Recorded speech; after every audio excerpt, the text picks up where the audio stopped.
मंगलाचरण कीजिए नीलम भाभी जी।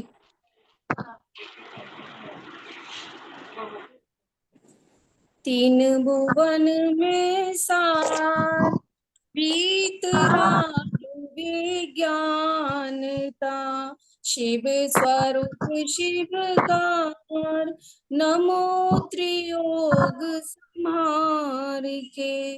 जय बोली 1008 देवाधिदेव श्री आदिनाथ भगवान की जय। वर्तमान शासन नायक महावीर भगवान की जय। द्वादशांग जिनवाणी माता की जय। जैन धर्म की जय। हमारा 6 ढाला का स्वाध्याय चल रहा है, जिसमें हम तीसरी ढाल पढ़ रहे हैं और तीसरी ढाल के 2 श्लोक हम पढ़ चुके हैं और आज तीसरा श्लोक पढ़ेंगे, जिसमें व्यवहार सम्यक दर्शन का वर्णन है। तो चलिए, कैसा है व्यवहार सम्यक दर्शन? हमें कैसे पता चलता है कि व्यवहार सम्यक दर्शन में क्या है?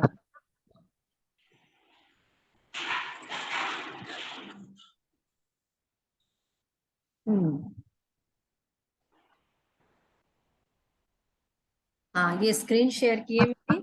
पहले श्लोक पढ़ूंगी मैं। जीव अजीव आश्रव बंधरु संवर जानो, निर्जर मोक्ष कहे जिन तिन को, जो का त्यों सरधानो, है सो की व्यवहारी अब इन रूप बखानो, तिनको सुन सामान्य विशेष दृढ़ प्रतीत उरयानो। पहले इसके शब्दार्थ देखते हैं। जीव अजीव आश्रव बंध संवर निर्जरा अरु, मोक्ष कहे जिन जिन कहे जानो, तिनको जो का त्यो सरधानो। यानी ये 7 तत्व के नाम बताए हैं, जीव अजीव आश्रव बंध संवर निर्जरा और मोक्ष। तो इनको जो का त्यो मानना। कैसा जो का त्यो? जैसा जिनेंद्र भगवान ने बताया है, एज इट इज वैसा का वैसा ही मानना, न तो थोड़ा कम न थोड़ा ज्यादा। अगर वैसा का वैसा ही मानते हैं, उस पर श्रद्धान रखते हैं, तो क्या है? सह सोई समकित व्यवहारी। इन पर यथार्थ श्रद्धान करना ही समकित व्यवहारी यानी व्यवहार सम्यक दर्शन है। 2 मार्ग बताए थे, तो उसमें से यदि हम इन तत्वों को जैसा का तैसा मानते हैं, जैसा जिनेंद्र भगवान ने बताया है, तो वो व्यवहार सम्यक दर्शन है। अब इन रूप बखानो, तो इनका अब आगे हम क्या करते हैं? इनके स्वरूप की विवेचना करते हैं कि ये तत्व कैसे कैसे हैं। जीव तत्व कैसा है, अजीव तत्व कैसा है, आश्रव बंध संवर किसको कहते हैं, ये कैसे कैसे, और हमें इनको समझने से होगा क्या, हम क्यों समझ रहे हैं इनको।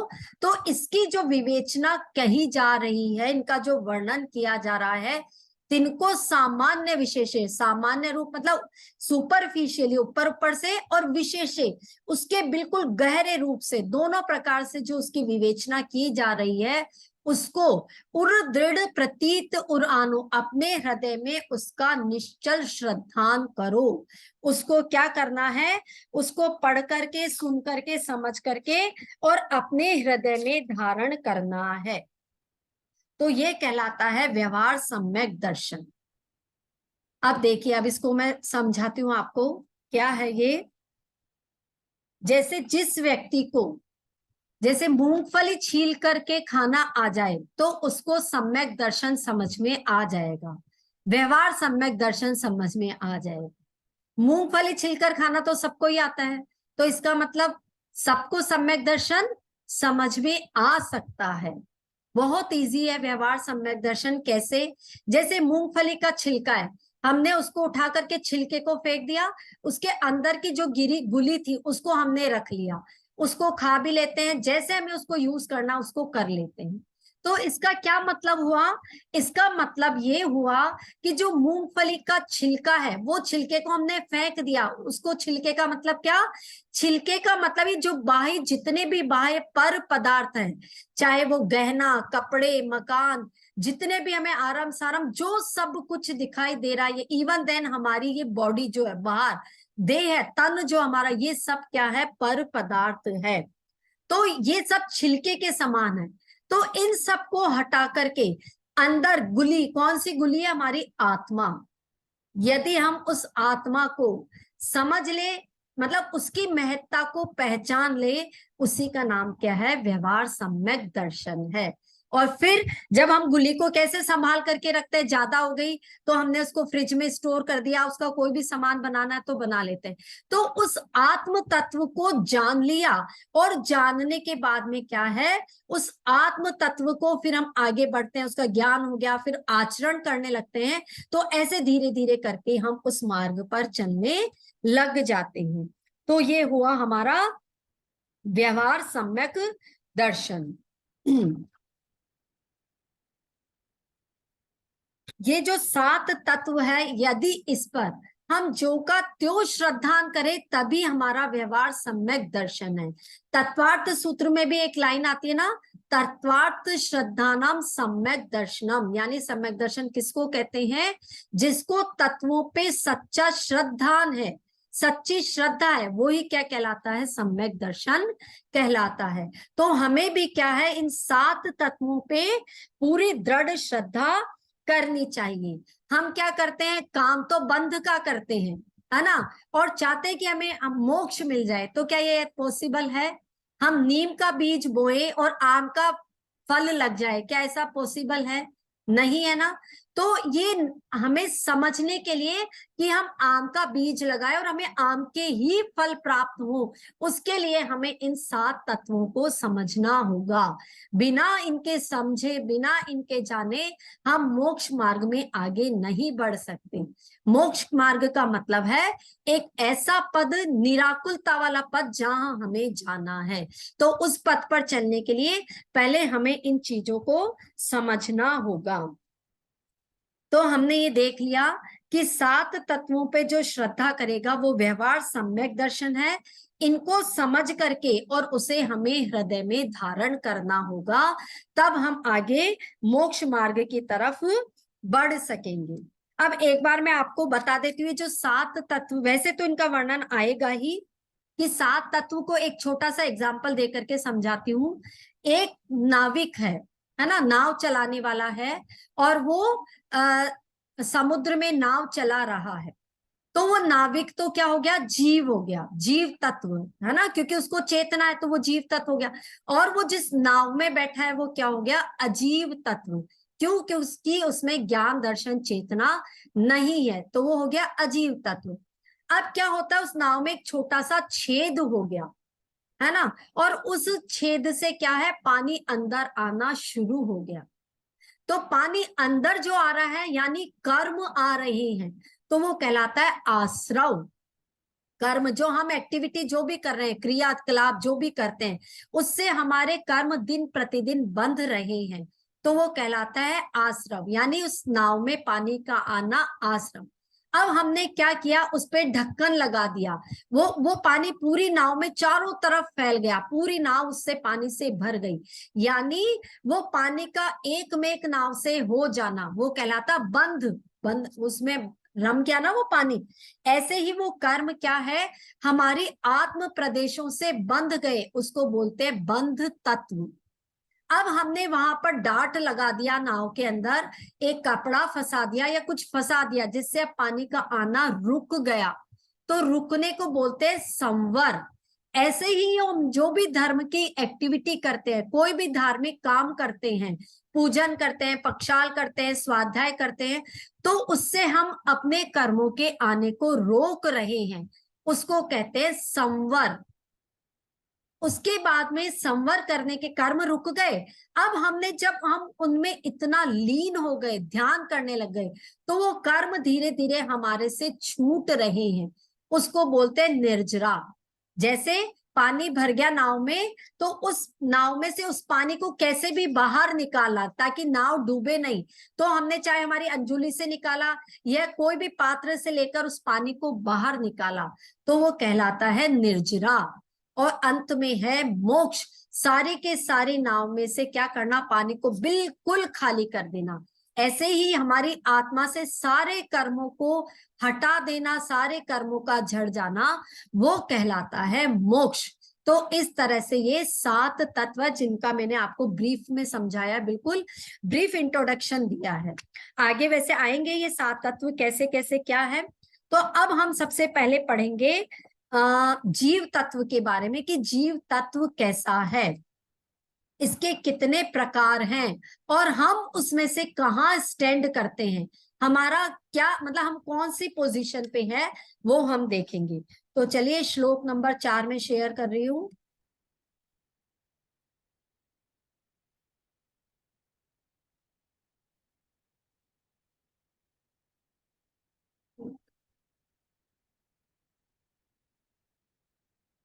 हाँ ये देखिए, बहिरातम अंतर्यातम परिमातम जीव त्रिधा है, देह जीव को एक गिने बहिरातम तत्व मुधा है, उत्तम मध्यम जघन त्रिविध के अंतर्यातम ज्ञानी, विविध संग बिन शुद्ध उपयोगी मुनि उत्तम निज ध्यानी, मुनि उत्तम निज ध्यानी। शब्दार्थ देखिए क्या प्रकार बताए इसके, बहिरातम, अंतर आत्म, परमात्म, जीव त्रिधा है। जीव जीव तत्व जिसकी हम बात कर रहे हैं वो त्रिधा है, यानी 3 प्रकार का है।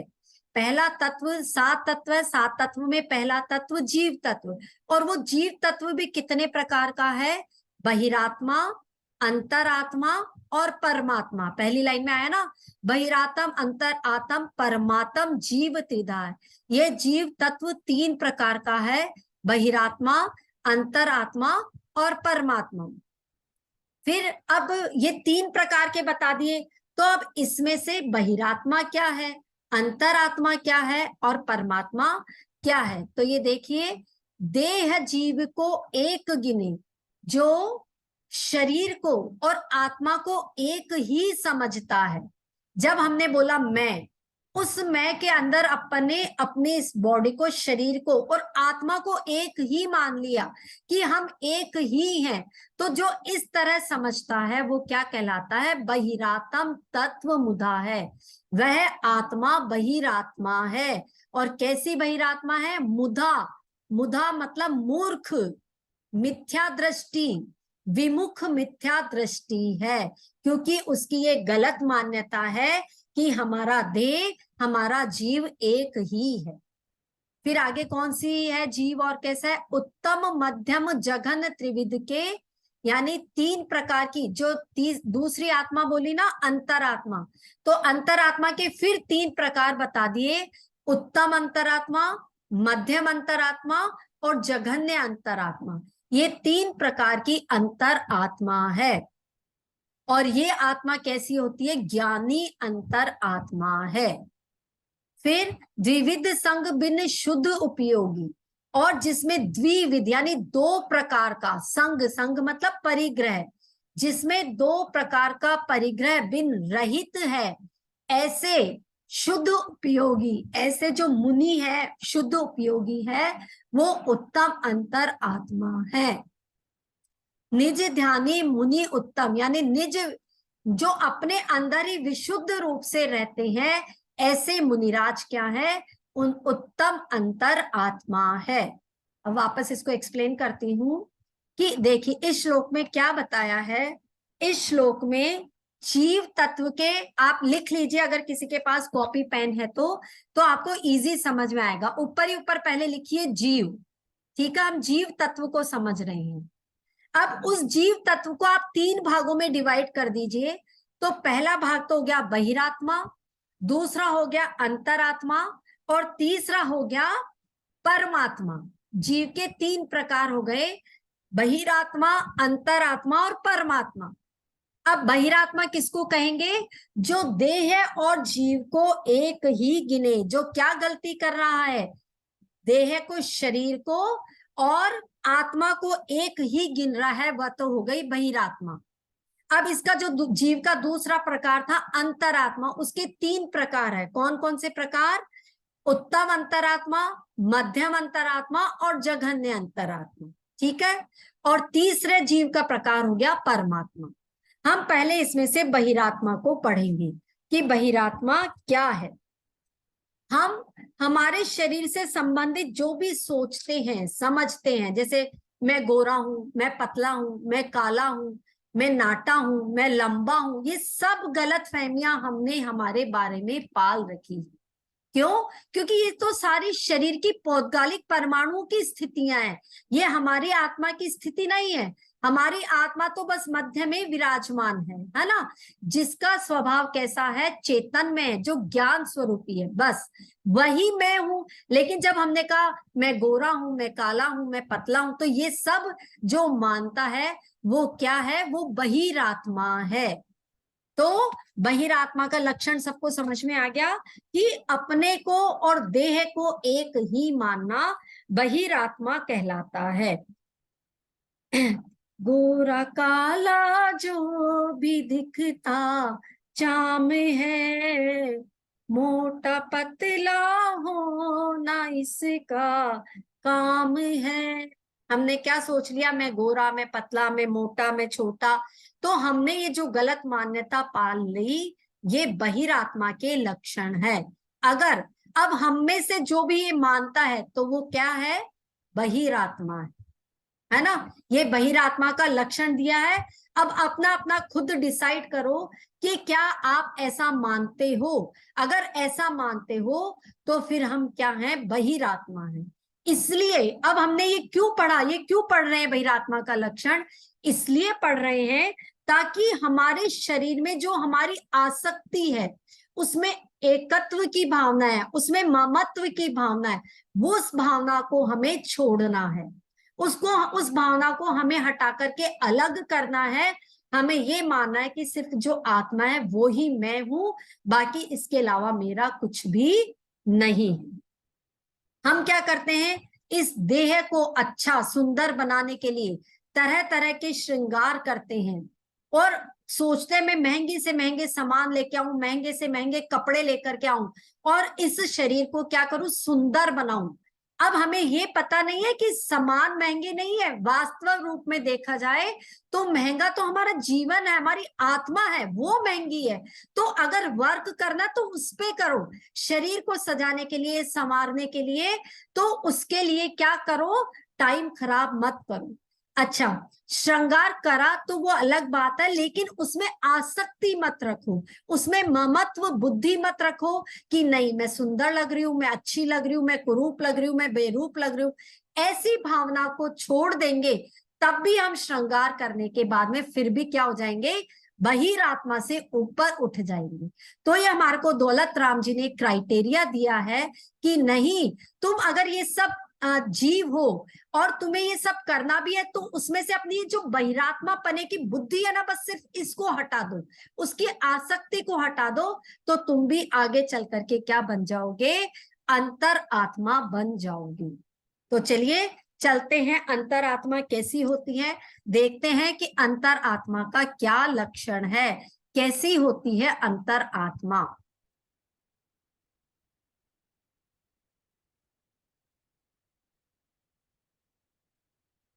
अंतरात्मा,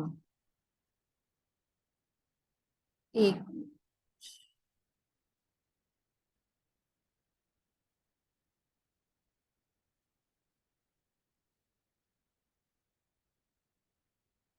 अच्छा ये 5वां श्लोक रह गया दिखता है, 1 मिनट।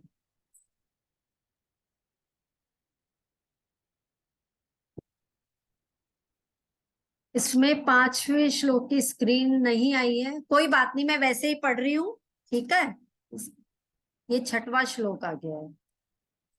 5वां श्लोक मैं पढ़ रही हूँ, आप सब लोग सुनेंगे, जिसके पास में जिनवाणी है वो देखेंगे। ठीक है। मध्यम अंतर्यातम है जो देश व्रती अनगारी, जगन कहे अविरत समदृष्टि, तीनों शिव मगचारी। सकल निकल परिमातम द्वेविद, तिन में घात निवारी।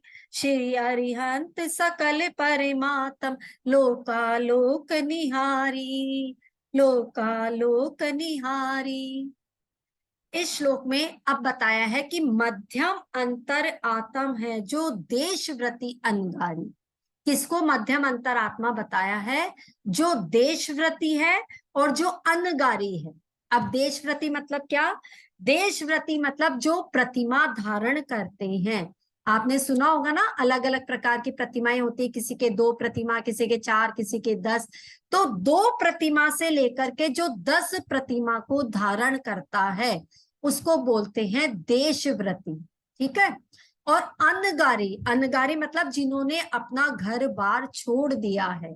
अब घर बार छोड़ने में सिर्फ मुनि ही नहीं है, और कौन कौन आते हैं उसमें? देखो, उसमें एलक जी, छुल्लक जी और आरिका माता जी। तो ये सब क्या, जिन्होंने घर छोड़ दिया है और वो मुनि भी नहीं है, फिर भी वो क्या है?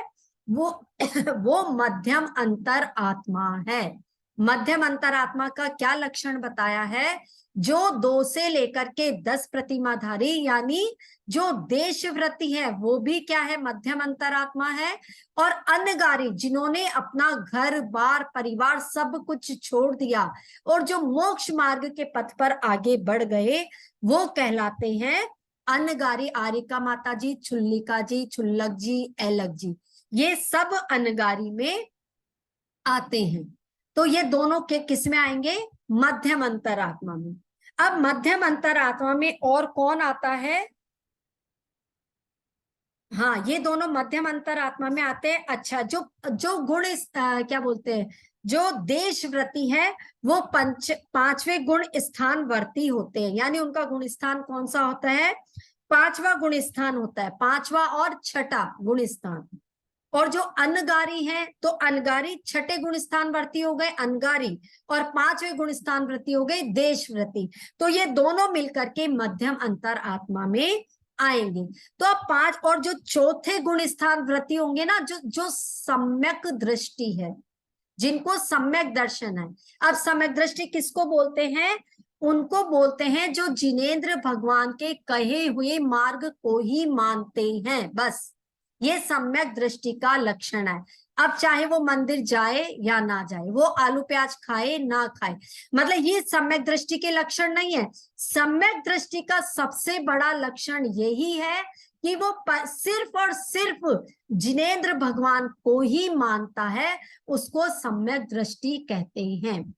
यानी कहने का मतलब ये, यदि कोई मंदिर जा रहा है, पूजा पाठ कर रहा है, है ना, पूजा पाठ कर रहा है, लेकिन यदि वो दूसरे देवी देवता को यदि मानता है, पूजता है, तो वो उससे भी उसका नीचे स्थान है, जो कि मंदिर नहीं जाता है, लेकिन क्या मान रहा है? सिर्फ जिनेंद्र भगवान को ही मानता है।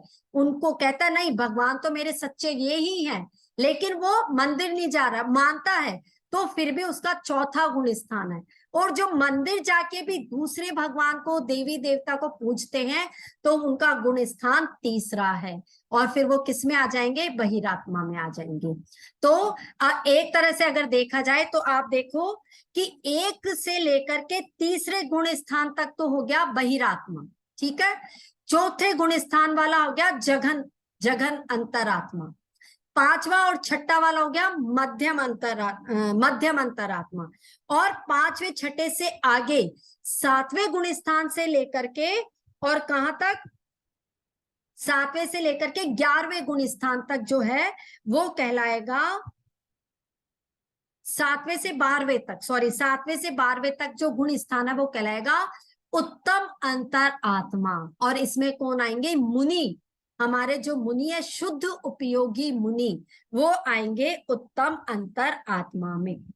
पहली लाइन मैंने आपको समझाई, मध्यम अंतर आत्मा है जो देशव्रती अनगारी, यानी देशव्रती और अनगारी ये दोनों आते हैं मध्यम अंतरात्मा में। जघन कहे अविरत समदृष्टि, जघन अंतरात्मा कौन सी है? जो अविरत सम्यक दृष्टि है, यानी जिसके कोई नियम नहीं है, जिसके कोई धर्म नहीं है, जिसने कोई व्रत नहीं लिया है, फिर भी वो क्या है, जगन अंतर आत्मा है। और ये तीनों शिवमकचारी, लेकिन तीनों प्रकार की आत्माएं क्या है, मोक्ष पथ की तरफ आगे बढ़ने वाली है। तीनों की तीनों अंतरात्माएं, उत्तम अंतरात्मा पहले वाले श्लोक में आ गई थी, और इसमें मध्यम अंतरात्मा और जघन अंतरात्मा। ये जो बीच वाला था ना, अंतरात्मा के तीन प्रकार हो गए, उत्तम अंतरात्मा, जघन अंतरात्मा और मध्यम अंतरात्मा। तो इसमें मैंने बता दिया आपको कि किसमें कौन कौन आता है। अविरत सम्यक दृष्टि जघन अंतरात्मा। अब बचती है परमात्मा। परमात्मा कौन है? तो परमात्मा कौन है? भगवान है। कौन से भगवान है? जो हमारे अरहंत भगवान है और सिद्ध भगवान है, वो क्या है, हमारे परमात्मा है। तो उसके लिए क्या बोल रहे हैं, सकल निकल परमात्म द्वेविध, यानी परमात्मा के भी दो प्रकार हैं। दो प्रकार कौन से?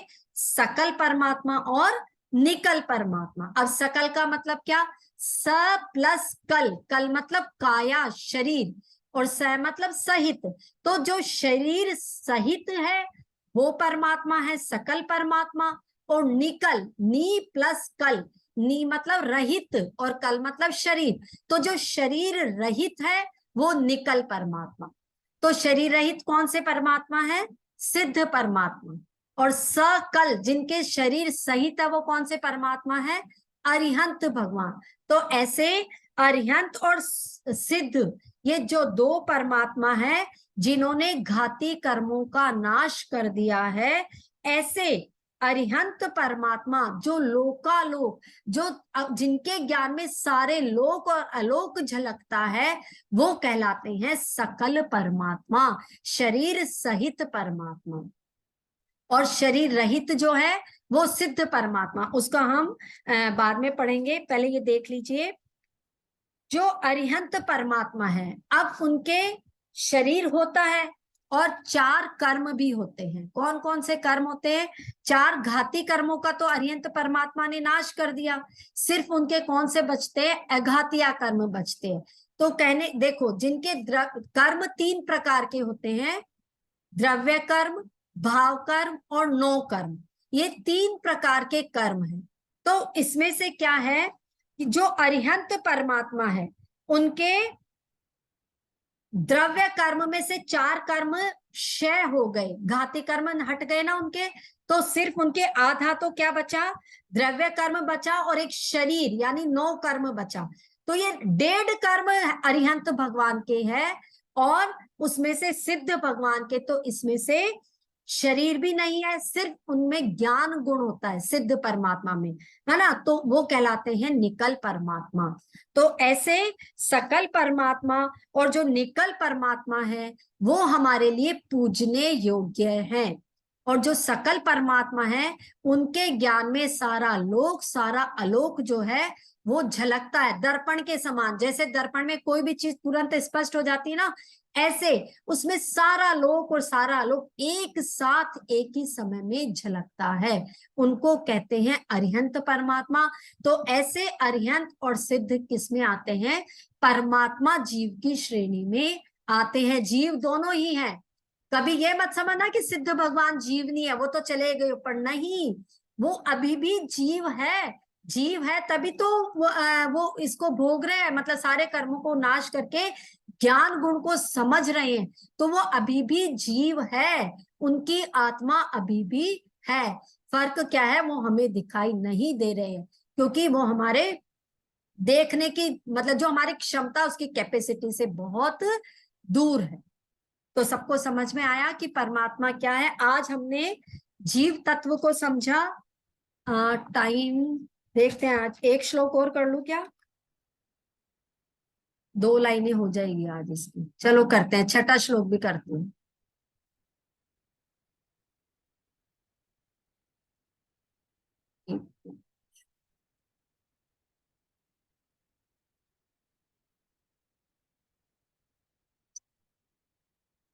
हम्म।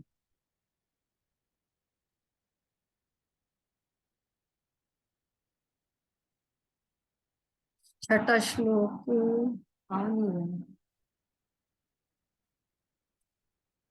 चलिए छोड़ते हैं फिर आज, है ना। फिर आपको इसमें स्क्रीन शेयर नहीं हो पाएगी, फिर दिक्कत हो जाएगी। कल करवा देना कल। हाँ कल करवा देंगे, ठीक है।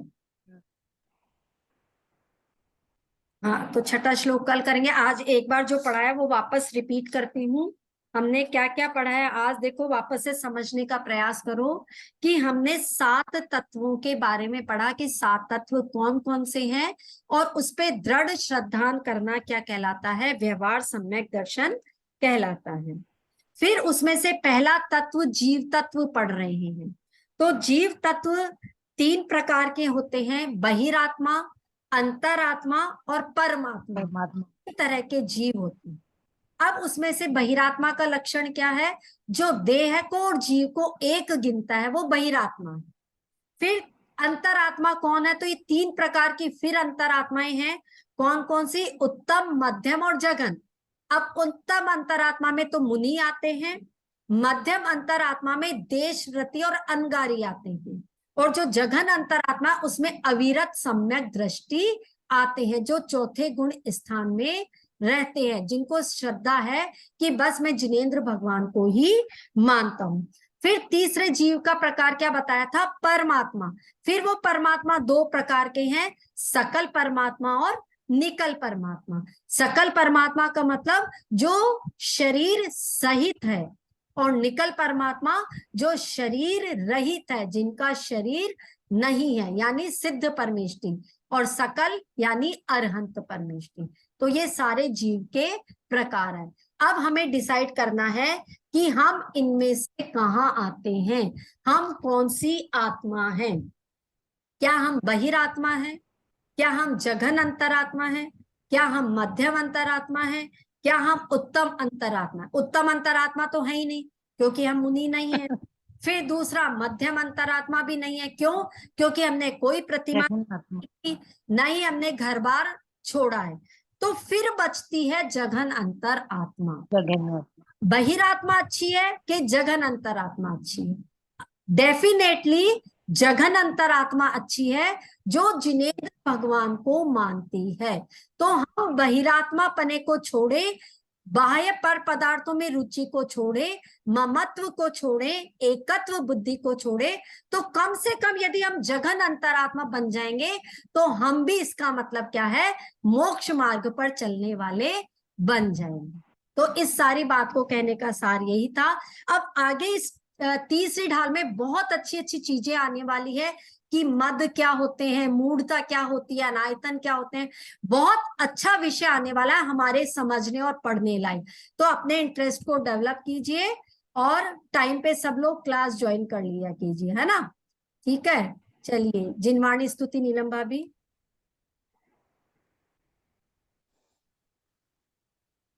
हे जिनवाणी भारती तोहि जपू दिन रैन, जो तेरा शरणा गए वो पावे सुख चैन। जहाँ वाणी के ज्ञान ते सूझे लोकालोक, सो वाणी मस्तक धरूं सदा दे तू डोक। देव भजो अरहंत को गुरु सेवा निर्ग्रह,